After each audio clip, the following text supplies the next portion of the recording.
بالله من الشيطان الرجيم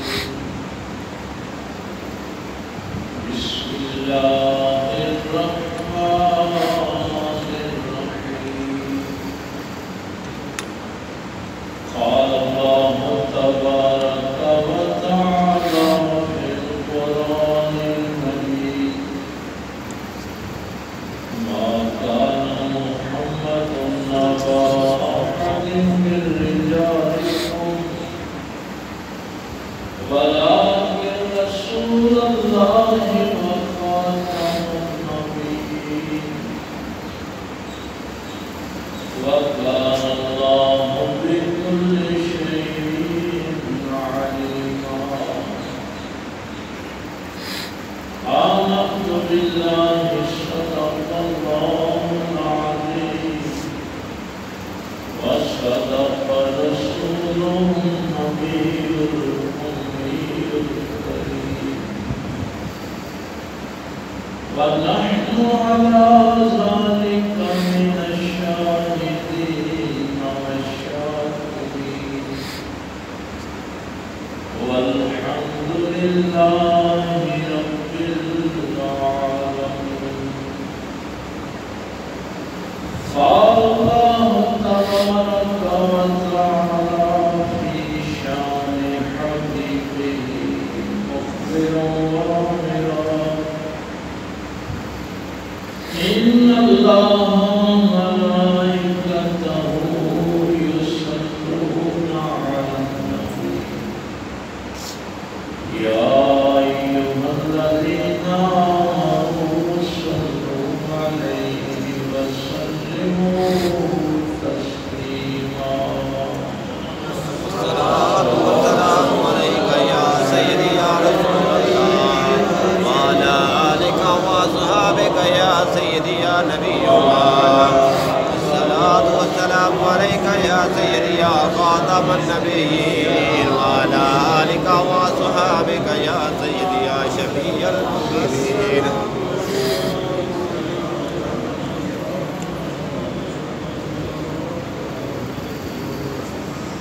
اللہ رب العزت کی مجسمہ کے بعد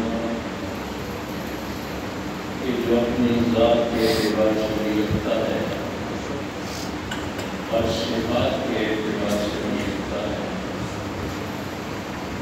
اللہ کا کوئی شریک نہیں وہی اس کائنات کا خالق و معبود کرتے ہیں اسی نے انسان کو اشرف المخلوقات بنایا اور ہم سب نے پلٹ کر اس کے ذات کو ضرور پیش کیا بے حد و بے انتہا درود و سلام امام الانبیاء حبیب الانبیاء شفیع المذنبین رحمت للعالمین تاجدار سلطنت دنیا و دین آمنہ کے لال باعث تحقیق کائنات احمد مصطفیٰ محمد مصطفیٰ صلی اللہ علیہ وآلہ وسلم کی ذات رسول کہ جن کے صدقے اللہ نے ہمیں ایمان کی دولت سے مالامال فرمایا نہایت ہی واجب الاحترام و سامعین بزرگ و دوست و عزیز بھائیوں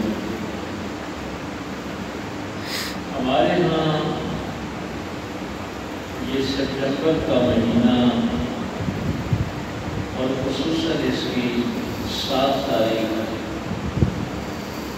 7 ستمبر 1974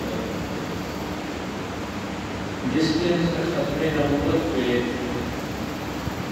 ہمارے جو منتخب نمائندگان ہوتے ہیں مینیجرز ہوتے ہیں انہوں نے ایک فتنے کی سرخوبی کی اور قادیانیوں کو جو مسلمان بن کے مسلمانوں کے عقائد خراب کر رہے تھے اور نبی پاک صلی اللہ علیہ وسلم کی ختم نبوت پہ ایک بہت بڑی تحریک انہوں نے شروع کر دی تو تو اس کام کو تقریباً 100 سال لگے، اور کم از کم بھی اگر ہم باقاعدہ جو تحریک کا آغاز 25 مارچ سن 1900 جب حضرت پیر علی شاہ صاحب رحمۃ اللہ تعالیٰ مرزے کے ساتھ مناظرہ کرنے کے لیے لاہور تشریف لائے، تو اگر سن 1900 سے بھی شروع کریں تو پھر بھی 74 سال لگ گئے اس کام کو۔ پھر 1954 میں 10,000 لوگوں نے شہادت نصیب حاصل کی۔ تو یہ ایک لمبا سلسلہ، ویسے تو یہ پاک پیغمبر صلی اللہ علیہ وسلم کے وصال کے ساتھ ہی مسلمہ کذاب کا وہ فتنہ جو ہے شروع ہو گیا تھا، اس نے بھی اپنی نبوت کا اعلان کیا اور انہوں نے مسلمانوں کے ساتھ بہت بڑھیا جنگ کی۔ میں جب یہ مطالعہ کر رہا تھا مختلف تفسیروں کا، تو حضرت صاحب قبلہ کا ایک جملہ مجھے بہت یاد آیا۔ ہمارے حضرت صاحب قبلہ کی صوفی محمد یوسف رحمہ اللہ خدا نگر شریف کی ایک دفعہ بیٹھے ہوئے تھے، تو ایک بندے نے آ کے کہا کہ سرکار فلاں بندہ بڑا ظالم تھا، لوگوں کو بڑا تنگ کرتا تھا، فساد پھیلاتا تھا، مر گیا، لوگوں کی جان چھوٹ گئی۔ تو حضرت صاحب قبلہ نے اس کی بات کی طرف کی توجہ نہ دی، تو وہ تھوڑا سا پریشان ہو گیا، اس نے سمجھا کہ شاید حضرت صاحب نے میری بات نہیں سنی۔ اس نے پھر کہا کہ فلاں بندہ جو تھا اس نے پورے علاقے کو بہت تکلیف میں مبتلا کیا ہوا، تو وہ مر گیا ہے، اللہ کا شکر ہے، جان چھوٹ گئی۔ تو میں چونکہ وہاں موجود تھا، حضرت صاحب قبلہ نے بڑا ایک جملہ ارشاد فرمایا۔ آپ نے فرمایا تم شاید ایک بات بھول رہے تھے، ابلیس نے قیامت تک زندگی مانگی ہے، کسی ایک فسادی کے شیطان کے جانے سے وہ جگہ خالی نہیں ہوگی، اس کی جگہ کو دوسرا شیطان آ جائے گا۔ اور یہ پھر میری طرف متوجہ ہو کے جو جملہ ارشاد فرمایا، فرمانے لگے بیٹا یہ نیکی کے لیے جو کوشش ہے یہ جہد مسلسل ہے، اس میں وقفہ نہیں آتا کہ تم کہو کہ فلاں بندے سے جان چھوٹ گئی ہے تو کیسا ہے کوئی بات نہیں، وہ ایک شیطان جائے گا تو دوسرا آ جائے گا۔ تو یہ جو آپ نے نیکی کے راستے پہ چلنا ہوتا ہے، یہ ذہنی طور پہ آپ کو تیار رہنا چاہیے کہ ابلیسی طاقتیں ہر وقت آپ کے مقابلے کے لیے کھڑی ہیں، اور ابلیس نے جو کہ قیامت تک زندگی مانگی ہوئی ہے، اس لیے یہ نہیں ہوتا کہ نمرود مر گیا ہے تو اب ایسا نہیں، پھر تو فرعون پیدا ہو جاتا ہے، پھر کوئی قارون پیدا ہو جاتا ہے، وہ ابو جہل پیدا ہو جاتا ہے، کوئی یزید پیدا ہو جاتا ہے۔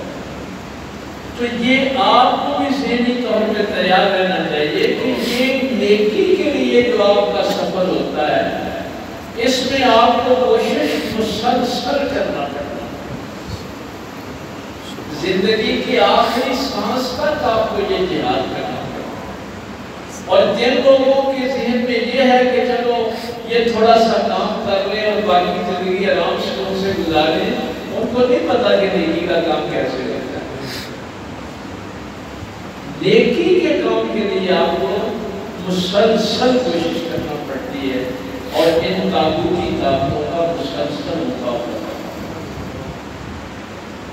اب دیکھیے یہ نہیں ہے کہ حضرت ابوبکر صدیق رضی اللہ تعالیٰ عنہ نے مسلمہ کذاب کو مار دیا اور بات ختم ہو گئی، بات نہیں نہ ختم ہوئی۔ اس کے بعد مولا علی سرکار کرم اللہ وجہہ کریم کے سامنے خالی ہو تو کتنا ہے،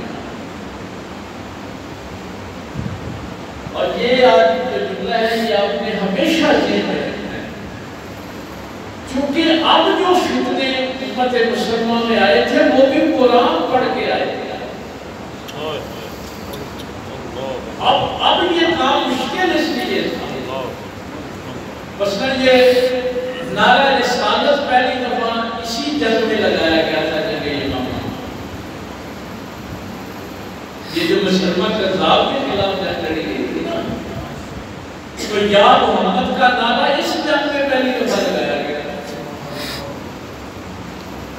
ہوا یہ کہ ادھر سے صحابہ کرام نعرہ تکبیر کہتے تو وہ مسلمہ کذاب والے بھی نعرہ تکبیر ہی کہتے۔ تو اب فرق کیسے کیا جائے؟ وہ بھی کہتے ہیں اللہ اکبر، یہ بھی کہتے ہیں اللہ اکبر، تو پھر صحابہ کرام نے کہا کہ فرق تو محمد رسول اللہ سے ہوتا ہے۔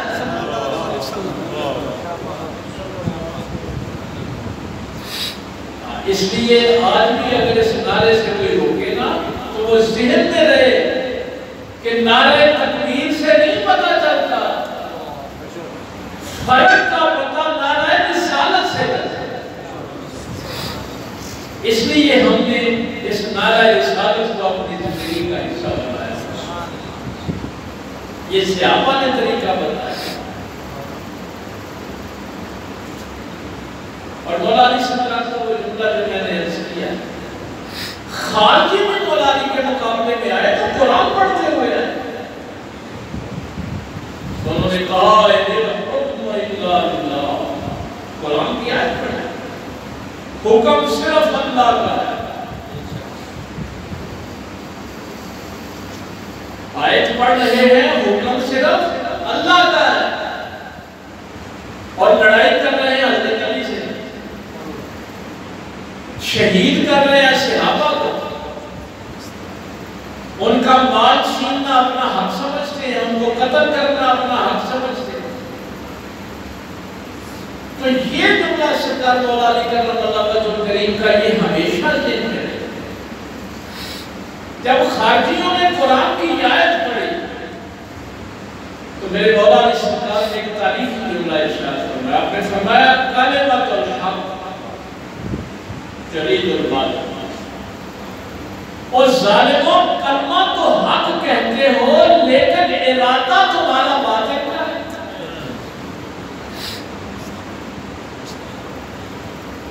اسی جملے پہ 1400 سال ہو گئے ہم باطل کو پہچانتے ہیں۔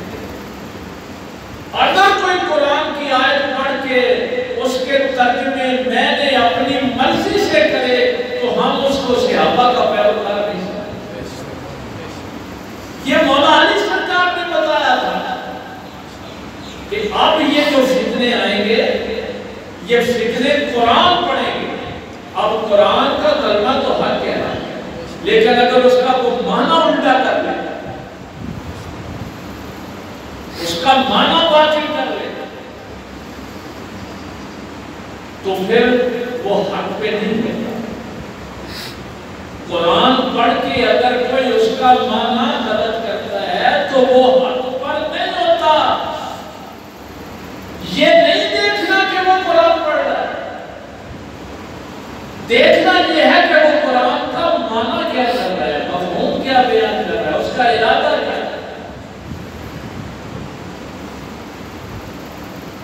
اب یہ مرزا قادیانی بھی قرآن پڑھتا ہوا لوگوں کے سامنے آئے،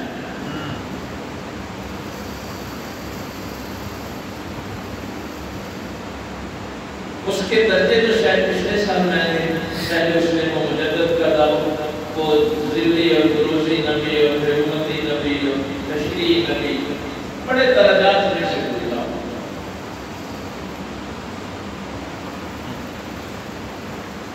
ایک بات تھی ویسے مولوی اس کا مقابلہ نہیں کرتا، مولوی ڈرتے تھے،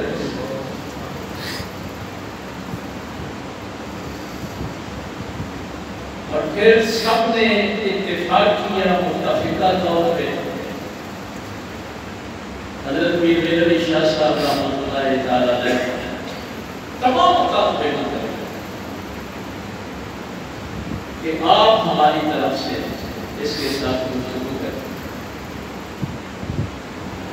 تو یہ 25 مارچ سن 1900 کا یہ جو واقعہ ہے، پھر میرے علی شاہ صاحب لاہور تشریف لائے، معاشرے مسجد میں یہ سلسلہ رکھا گیا تھا.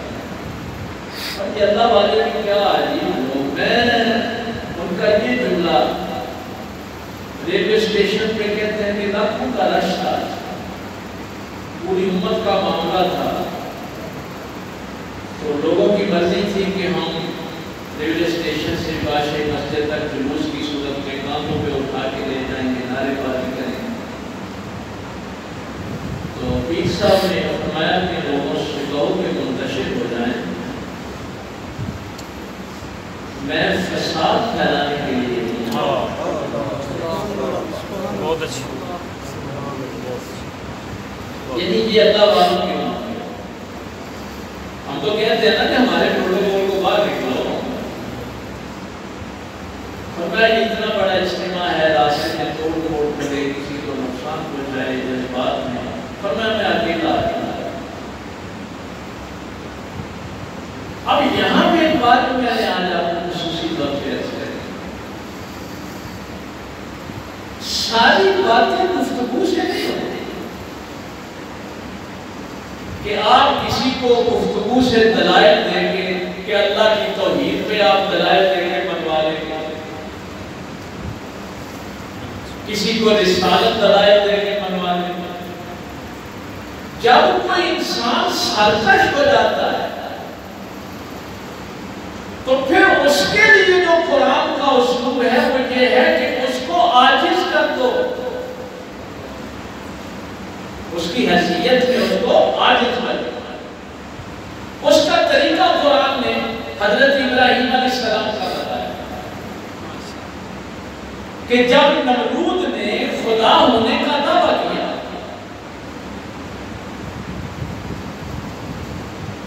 تو ابراہیم علیہ السلام اس کے دربار میں پہنچے. تو اب وہاں کیا نمرود کو دلائل سے، فلسفے کی کتابوں سے یا یہ صحیفوں کے سامنے لا کے بنانا تھا کہ تو جھوٹا خدا ہے؟ تو قرآن کریم نے وہ گفتگو لکھی تیسرے پارے میں.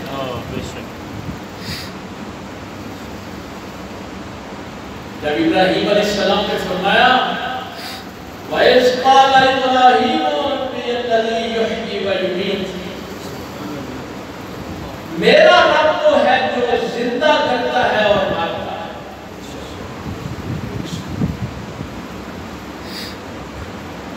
یہ سرکشی جو ہے، دیکھیے اللہ تعالیٰ نے ساری گفتگو ویسے کی ویسے نہیں. نمرود نے آگے سے کیا کہا؟ یہ نہیں ہے کہ قرآن نے نمرود کی گفتگو چھوڑ دی. اللہ نے نمرود کا جواب دیا، اس نے کہا آنا احیی و امیت، زندگی موت تو میرے ہاتھ میں بھی ہے. اگر زندہ کرنا اور مارنا ہی رب ہونے کی دلیل ہے تو پھر تو میں بھی رب ہوں، میں بھی زندہ کرتا ہوں، مارتا ہوں. اس نے کیا کیا؟ ایک آدمی جا رہا تھا، ایسے ہی اس کو پکڑ کے قتل کر دیا. کہنے لگا دیکھو موت میرے ہاتھ میں ہے. ایک قیدی کو بلایا جس کو بہت سنائی جا چکی تھی، اس کو رہا کر کے کہنے لگا دیکھو اس نے مرنا تھا، میں نے اس کو زندگی بخش دی. تو زندگی موت تو میرے ہاتھ میں بھی. قرآن کہتا ہے کہ جب اس کافر نے اتنی بڑی بات کہی قال ابراہیم فإن اللہ یأتی بالشمس من المشرق، تو ابراہیم علیہ السلام نے فرمایا میرا رب وہ ہے جو سورج مشرق سے نکالتا ہے. فاتح بہا من المغرب، اگر تو رب ہے تو تو مغرب سے نکال دے. تو جب کوئی سرکش ہو جائے تو پھر اس سے کتابی دلیلوں کی بات نہیں کرتے، پھر اس کے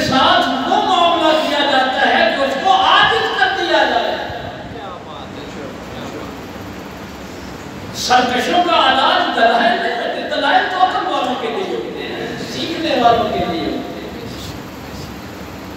جاہلوں کے لیے دلائل نہیں ہے، سرکشوں کے لیے دلائل نہیں ہے۔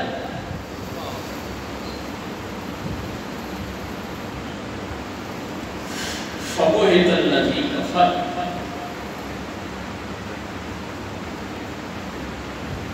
اب یہ جو کہ کتابی دلائل والی تو بات نہیں تھی، قرآن کہتا ہے کہ ابراہیم علیہ السلام نے فرمایا کہ اگر تو بھی رب ہے تو سورج مغرب سے لے آنا، تو کافر کا دباؤ چکرا دے گا، مغلوب بے بس ہو گئی۔ اب یہاں پر پیر میر علی شاہ صاحب رحمۃ اللہ تعالیٰ علیہ نے بھی وہی اسلوب اختیار کیا۔ میں جہاں آپ کو لے کے آنا چاہتا ہوں، مولوی مناظرے کرتے تھے اور باتوں سے، پیر صاحب نے فرمایا کہ یہ دعویٰ کرتا ہے کہ وہ جو عیسیٰ علیہ السلام نے آنا تھا مسیح موعود پلٹ کے، تو میں وہ مسیح آ گیا، بلکہ جب اس سے کہا گیا کہ انہوں نے تو وہ مینارے پہ اترنا ہے تو اس نے ربے میں وہ مینار بھی بنوا لیا۔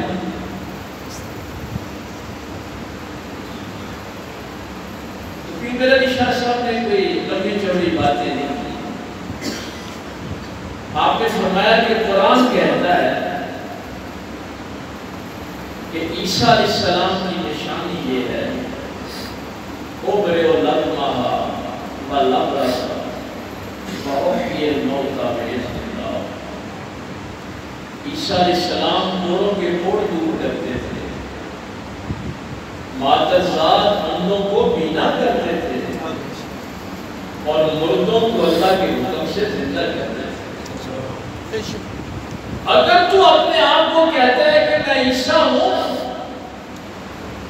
تو پھر تیرے سامنے بھی ایک کندھا لا کے کھڑا کر دیتے ہیں، ایک گھوڑا تیرے سامنے بھی لا کے کھڑا کر دیتے ہیں، ایک مردہ تیرے سامنے بھی رکھ دیتے ہیں، تو عیسیٰ ہے تو اپنے معجزات کا اظہار کر دیتے ہیں۔ آمین، لمبی چھوڑی بات کی تو تو دعویٰ کرتا ہے مسیح کا، تو مسیح کی تو یہ نشانی ہے، وہ ہاتھ پیر، مسیح کا معنی میں نے بتایا ہاتھ پیر،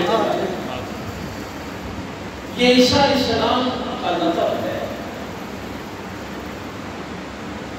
کہ آپ ہاتھ پھیرتے تھے تو مادرزاد اندھے بینا ہو جاتے، ان کو روشنی مل جاتی، گوڑوں کے گوڑ دور ہو جاتے تھے، مردے اللہ کے حکم سے زندہ ہو جاتے۔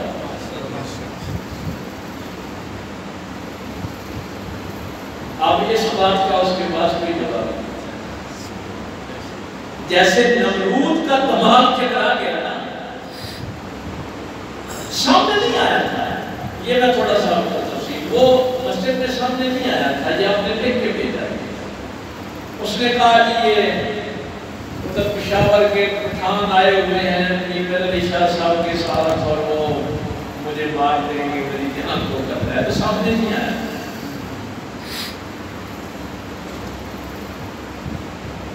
سرکار پیر میر علی شاہ صاحب رحمۃ اللہ تعالیٰ علیہ نے فرمایا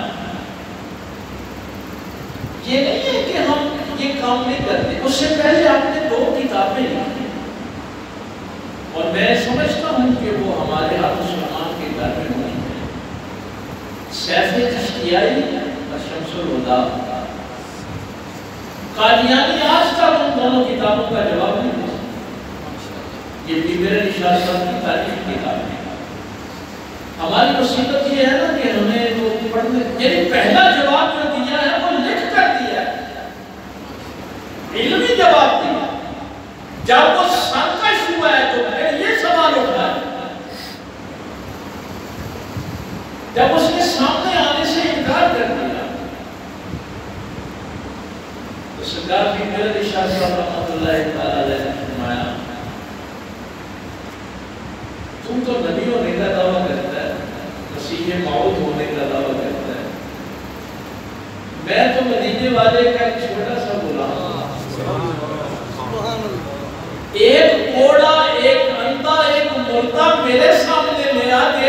زندہ کرتا ہوں یا نہیں کرتا؟ ماشاءاللہ میں ہاتھوں کو بینا کرتا ہوں یا نہیں کرتا؟ میں کوڑوں کے کوڑ دور کرتا ہوں یا نہیں کرتا؟ لیکن میں مسیح نہیں ہوں، میں عیسیٰ نہیں ہوں۔ ایک طرف سے سوال اٹھا کہ آپ نے یہ سوال کیسے کرتے ہیں؟ میں نے پیغمبر نے فرمایا سبحان اللہ نعرہ تکبیر، اللہ اکبر، نعرہ رسالت، نعرہ حیدری، علماء امتی کا انبیاء بنی اسرائیل۔ سرکار نے فرمایا تھا میری امت کے جو ولی ہیں وہ بنی اسرائیل کے نبیوں جیسا مقام رکھتے ہیں۔ سبحان اللہ سبحان اللہ۔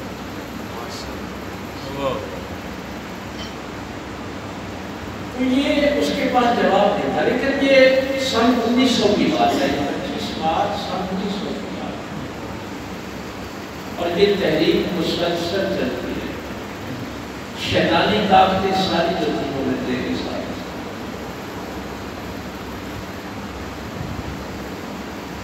اب یہ جو 1974 میں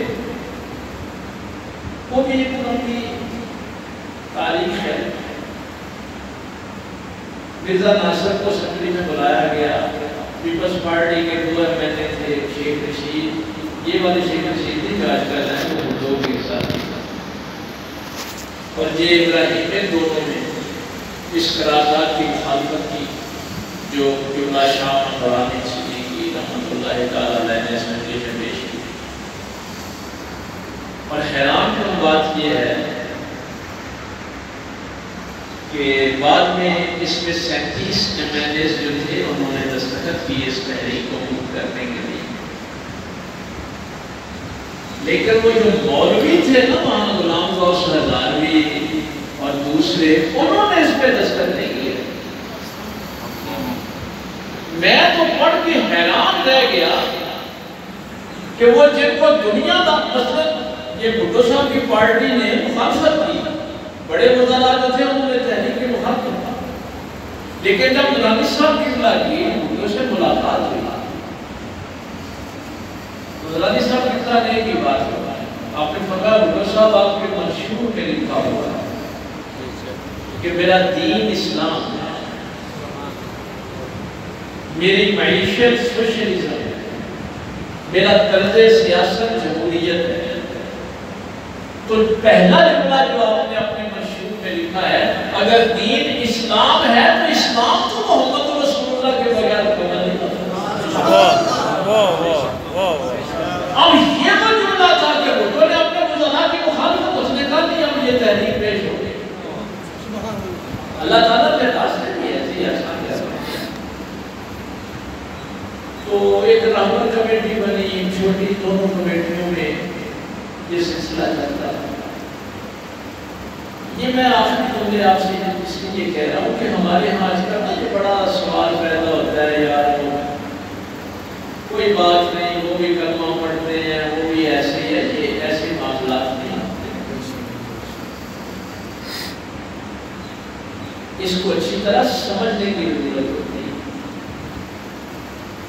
اس ڈیبیٹ پہ وہ تو لمبی بحث ہے، ہم بھی ریکارڈ ہے، آپ کو مل جاتی ہے، آپ کو صورت میں بھی ہوتی ہے۔ آخری بات جس پہ اسمبلی مجبور ہو گئی تھی ان کو کافر کرا دینے، وہ آپ کو علم ہونا چاہیے۔ جب قبلہ شاہ نورانی صدیقی رحمۃ اللہ تعالیٰ علیہ نے مرزا ناصر سے، اس وقت ان کا خلیفہ وہ تھا، اس سے یہ سوال کیا کہ جو مرزے کو نبی نہیں مانتا اس کے متعلق تمہارا کیا خیال ہے؟ تو مرزا ناصر نے کہا کہ جو ہمارے مرزے کو نبی نہیں مانتا ہم انہیں کافر سمجھتے ہیں۔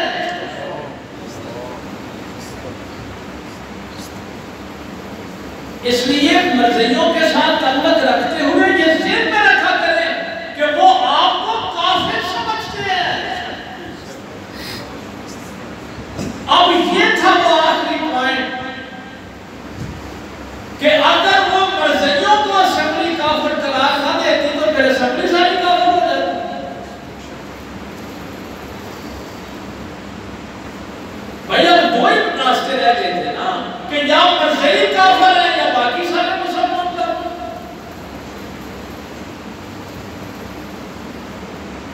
تو وہ کا جو عقیدہ ہے وہ اپنے عقیدے میں متدلل نہیں ہے. وہ کہتے ہیں جو ہمارے مرزے کو نہیں مانتا.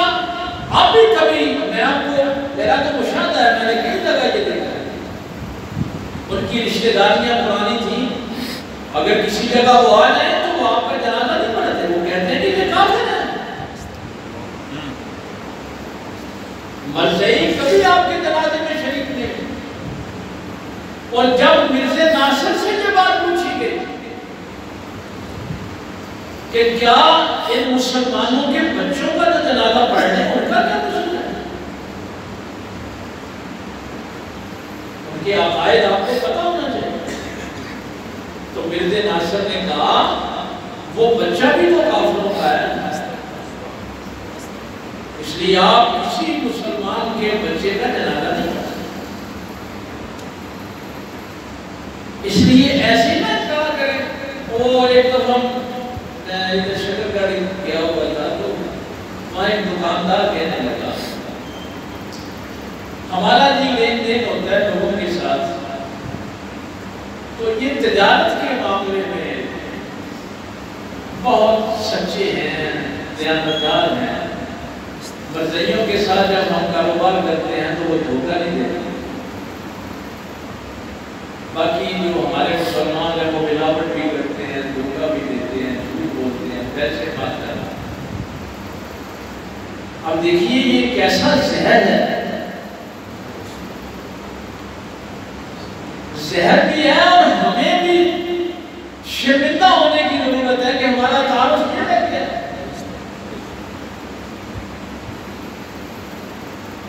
میں نے 6 ستمبر والے دن بھی یوم شہداء جو 65 والے تھے, یہ جملہ مجھے جب کہا گیا کہ ایک جملے میں آپ اپنا دین بیان کر سکتے ہیں, تو میں نے ان سے کہا تھا کہ جملہ تو بہت بڑھیا ہوتا ہے. میرے پیغمبر کی پہچان اعلان نبوت سے پہلے بھی صادق اور ابھی یہی میرا دین ہے. سبحان اللہ, سبحان اللہ, سبحان اللہ, کیا بات ہے. بھائی میرے پیغمبر کی اس وقت بھی پہچان صادق اور ابھی تھی, آج بھی پہچان. واو واو, اس لیے کوئی لمبی چوڑی کتابیں پڑھنے کی ضرورت ہے. واو واو, سبحان تو اللہ. وہ بچے چونکہ نوجوان تھے, میں نے پھر ان کی توجہ مبذول کروائی. میں نے کہا بیٹا اگر یہ دنیا کے معاملات میں تم کہتے ہو کہ دیانتدار ہے, اگر یہ دیانتدار ہوتے تو پھر میرے نبی کے معاملے میں بھی دیانتدار, پھر یہ اللہ کے حکم کو ماننے میں بھی دیانتدار. جو اللہ رسول کے ساتھ دیانتداری نہیں کرتا وہ کبھی دیانتدار نہیں ہوتا. وہ آپ کو دھوکہ دے رہا ہے دیانتداری کے نام پر. اس لیے کبھی بھی اس معاملے میں بھی نہیں ہو لگے. پچھلے سال بھی میں نے یہ بات آپ کو اسپر کروائی تھی. ایک عیسائی آپ کو کیا سمجھتا ہے, مسلمان سمجھتا ہے. عیسائی کا عقیدہ کیا ہے کہ میں عیسیٰ علیہ السلام کو ماننے والا عیسائی ہوں اور یہ محمد رسول اللہ سے ماننے والا مسلمان ہوں. ان باتوں کو سمجھنے کی ضرورت ہے. ایک ہندو سے آپ ملیں گے تو وہ اپنے آپ کو ہندو اور آپ کو مسلم سمجھتا ہے. ایک یہودی کو ملیں گے تو وہ اپنے آپ کو یہودی اور آپ کو مسلمان سمجھتا ہے. کئی لوگ کہتے ہیں کہ وہ کلمہ پڑھتے ہیں, نماز پڑھتے ہیں, وہ کافروں سے بھی بدتر کیوں ہیں؟ اس لیے کہ باقی ساری دنیا کے کافر ہمیں مسلمان سمجھتے ہیں, اور یہ وہ بدبخت ہیں جو کہتے ہیں کہ ہم مرزے کو ماننے والے مسلمان ہیں اور یہ محمد رسول اللہ کو ماننے والے کافر ہیں. یہ ہم کا عقیدہ. اور پھر آپ کو پتہ ہے کہ ان کے کلمہ پڑھنے پہ پابندی تو بہت بعد میں لگی تھی. زیادہ کے دور کی بات ہے. 74 میں ان کو کافر قرار دے دیا گیا تھا, لیکن ان کی مسجدوں میں کلمہ لا الہ الا وہ انگوٹھی بھی پہنتے تھے تو اس پہ کلمہ یہی لکھتے تھے. تو ان کے کلمے پہ اور آذان پہ پابندی اس لیے لگی تھی کہ انہوں نے اب یہ کہنا شروع کر دیا تھا کہ محمد صلی اللہ علیہ وسلم 2 دفعہ اس دنیا میں آئے ہیں. ایک دفعہ 1400 سال پہلے مکے میں آئے تھے. اب یہ جو ہمارا مرزا ہے یہ محمد دوسری دفعہ آ گئے ہیں. اب جب وہ محمد رسول اللہ پڑھتے ہیں تو وہ ہمارے نبی کا نام نہیں لیتے, وہ مرزے کا لیتے ہیں. اب اس دھوکے میں بھی نہ آ جانا کہ وہ پڑھ تو محمد رسول اللہ رہے ہیں, لیکن وہ مولانا کا جملہ کلمۃ الحق یرید الباطل, کلمہ تو حق کہتے ہیں لیکن ارادہ باطل کا ہے. ان کا ارادہ حق نہیں ہے. تو جب انہوں نے یہ کہا کہ محمد رسول اللہ قادیان میں یہ ہے محمد اصل میں, تو پھر ان پر یہ ہمارے سپریم کورٹ نے پابندی لگائی. اس لیے یہودی, عیسائی, ہندو, پارسی, آتش پرست یہ سارے چھوٹے کافر ہیں, یہ بڑے کافر ہیں. اور آج بھی دیکھیں کہ دنیا کی ساری شیطانی طاقتیں ہم کے ساتھ ہیں. اور یہ سعادت پھر آخر میں وہ جن مولویوں نے دستخط نہیں کیے تھے پھر انہوں نے پیش قرارداد پہ دستخط کر دی. لیکن اللہ تعالیٰ کسی سے بڑا کام لے لے. لوگ جو کہ بہت خلاف ہیں, لیکن وہ جو جملہ اس نے اس قرارداد پہ دستخط کرتے ہوئے کہا تھا کہ میں اپنی موت پہ دستخط کر رہا ہوں, اس کو پتا تھا کہ سارا یورپ اور امریکہ برطانیوں کے ساتھ ہے اور میرے لیے وہ کچھ سازش ہے. اور اپنے پھانسی کے تختہ پہ جانے سے پہلے کرنل رفیع کی جو بات ہے, اس نے کہا تھا کرنل رفیع میں بہت گنہگار آدمی ہوں, بڑے مجھ سے گناہ ہو گئے, لیکن میں اپنی بخشش کے لیے یہ سہارا سمجھتا ہوں کہ میں نے اپنے نبوت کے لیے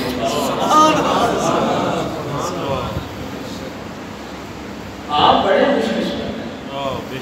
یہ نہیں جانتے.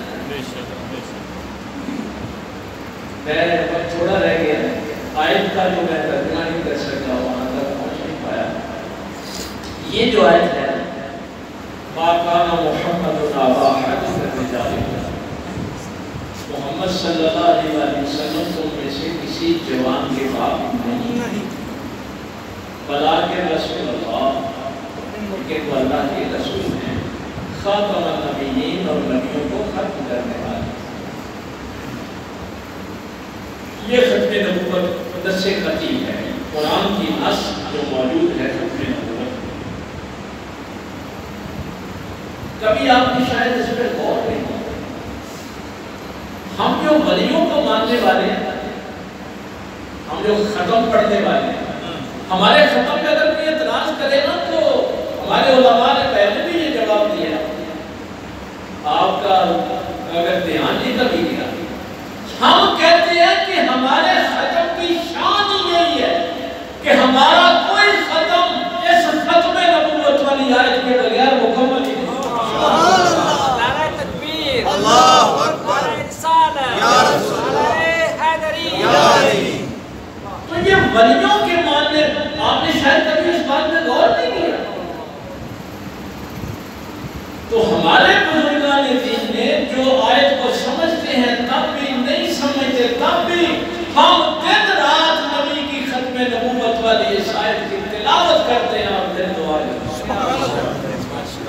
ہم سے بڑا ختم نبوت کا کام کرنے والا کون ہو سکتا ہے؟ ہمارا تو ہر ختم نبوت ہے. ہر کل کی دعا, ہر 10ویں کی دعا, ہر 11ویں کی دعا. تم نے غور ہی نہیں کیا کہ ختم نبوت میں ہم کام کیسے کرتے ہیں.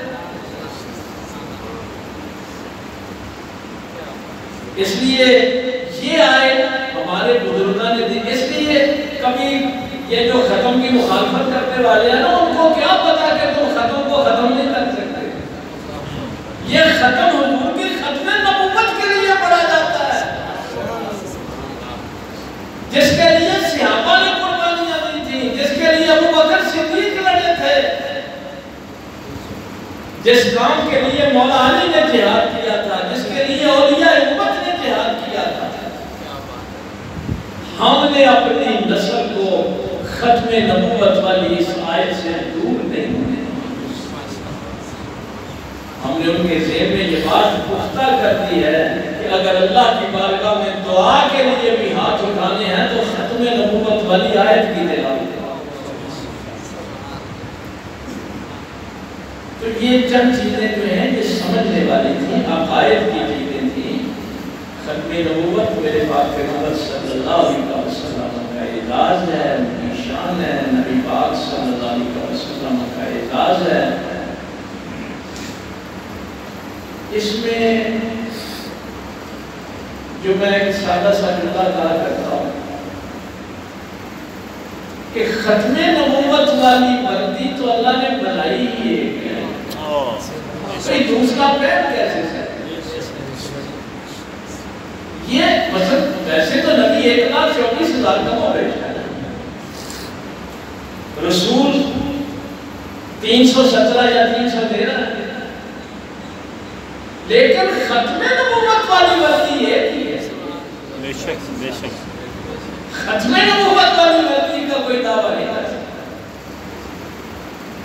اب یہ میرے نوجوان بچے خصوصی طور پہ اس پہ غور کریں۔ آج کل کچھ بچے میں شرابتہ کرتے ہیں، وہ کہتے ہیں کہ مرزائیوں کہ وہ نا آج کچھ سوال پہلا یہ کرتے ہیں کہ کیا ختم نبوت کا یہ معنی ہے کہ اب کوئی نبی نہیں آئے گا؟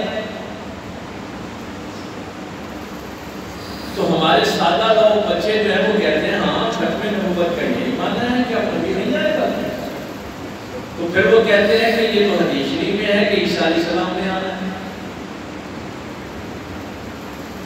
پھر وہ اگلا سوال یہ کہہ دیتے ہیں کہ یہ تو حدیث میں ہے، آپ کے عقیدے میں ہے کہ عیسیٰ علیہ السلام نے آنا ہے، اگر نبوت ختم ہو گئی ہے تو پھر عیسیٰ علیہ السلام میں کیسے ہیں؟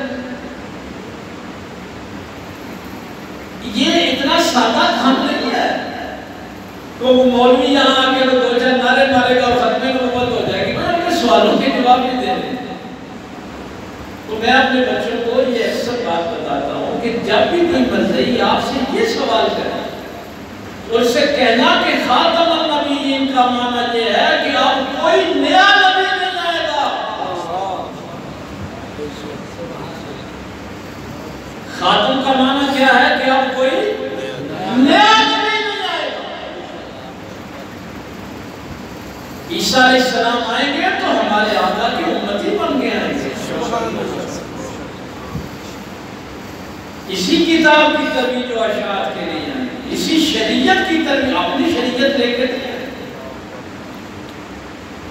ہاں یہ آج کل وہ بڑی انہوں نے یہ کمپین چلائی ہوئی ہے کہ خاتم کا معنی اگر یہ ہے تو پھر عیسیٰ علیہ السلام، ان کو یہ کہنا ہے کہ خاتم کا معنی ہے کہ اب نبوت ختم ہو گئی، اب نیا نبی کوئی نہیں آئے۔ اگر آپ توجہ ہے اب کی تو ایک بڑھیا بات میرے ذہن میں آتی ہے، سبحان اللہ سبحان اللہ، بہت بڑھیا بات ہے۔ سبحان اللہ، یہ ہمارے بزرگوں نے جواب دیا اس وقت بھی، انہوں نے کہا کہ تم ایک نبی کی بات کرتے ہو اور مسجد اقصیٰ میں تو حضور کے پیچھے اللہ نے سارے کھڑے کر دیے تھے، سبحان اللہ، وہ بھی تو حضور کے بعد ہی آئے ہیں، اور تم ایک عیسیٰ کی بات کرتے ہو۔ جب مسجد اقصیٰ میں معراج کی رات نماز پڑھائی تھی نبی پاک نے تو وہ حضور کے بعد ہی آئے ہیں نا، اس لیے میرے پیغمبر کے بعد جو پہلے ہیں وہ آ سکتے ہیں، نیا کوئی نہیں آ سکتا۔ سبحان اللہ، اس لیے یہ دھوکہ دینے کی کوشش نہ کرو کہ صرف ایک عیسیٰ نے آنا ہے، یہاں تو اللہ نے سارے کھڑے کر دیے۔